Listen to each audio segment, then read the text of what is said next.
Bonjour, c'est Virginie. La leçon d'aujourd'hui a pour titre « Dans la fosse aux lions ».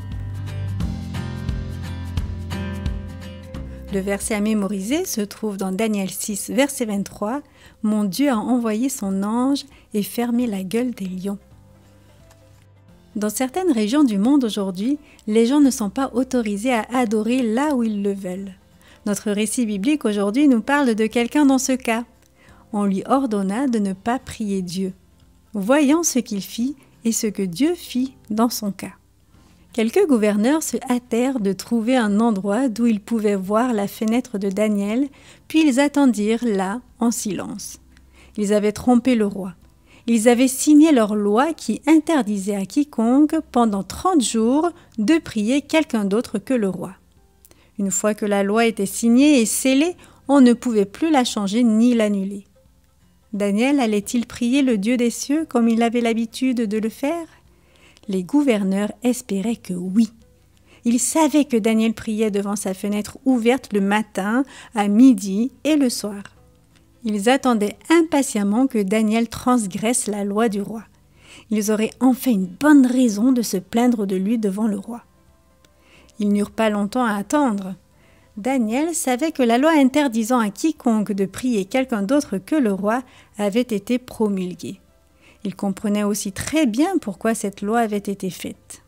Il savait ce que les gouverneurs essayaient de faire.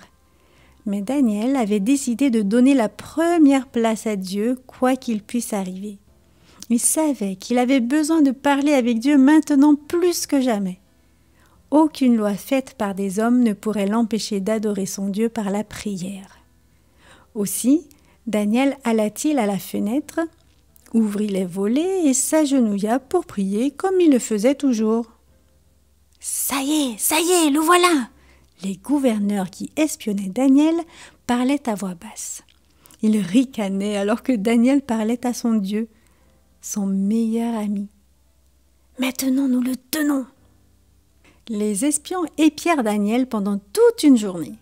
Ils le virent s'agenouiller et prier Dieu le matin, à midi et tôt le soir.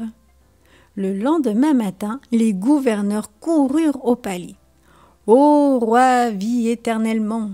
commencèrent-ils en se prosternant devant le roi. « N'as-tu pas promulgué une loi exigeant que l'on ne prie que toi pendant 30 jours ?»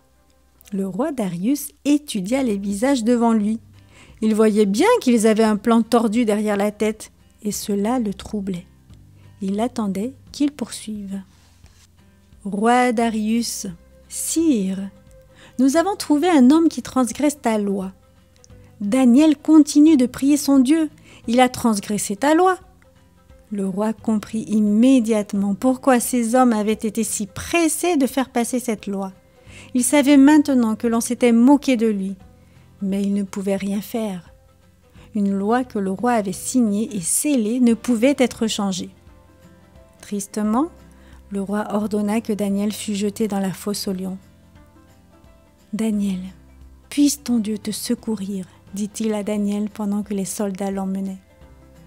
Cette nuit-là, Darius ne put dormir. Dès que les premiers rayons du soleil frappèrent les murs du palais, il courut vers la fosse aux lions. « Daniel, ton Dieu t'a-t-il sauvé ?» Du fond de la fosse, Daniel répondit respectueusement au roi. « Ô roi, vis éternellement. Mon Dieu a envoyé son ange et fermé la gueule des lions.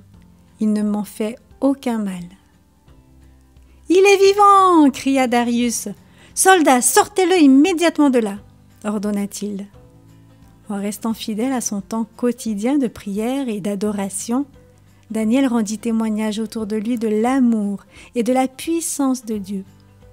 Tous virent que notre Dieu est un Dieu qui répond aux prières. Daniel savait qu'il pouvait faire confiance à Dieu quelle que soit la situation. Qu'en est-il de toi? Peux-tu montrer l'amour de Dieu à ceux qui t'entourent en l'adorant fidèlement? Tu peux être assuré que Dieu entend tes prières et y répond. Tu peux lui faire confiance, quoi qu'il arrive.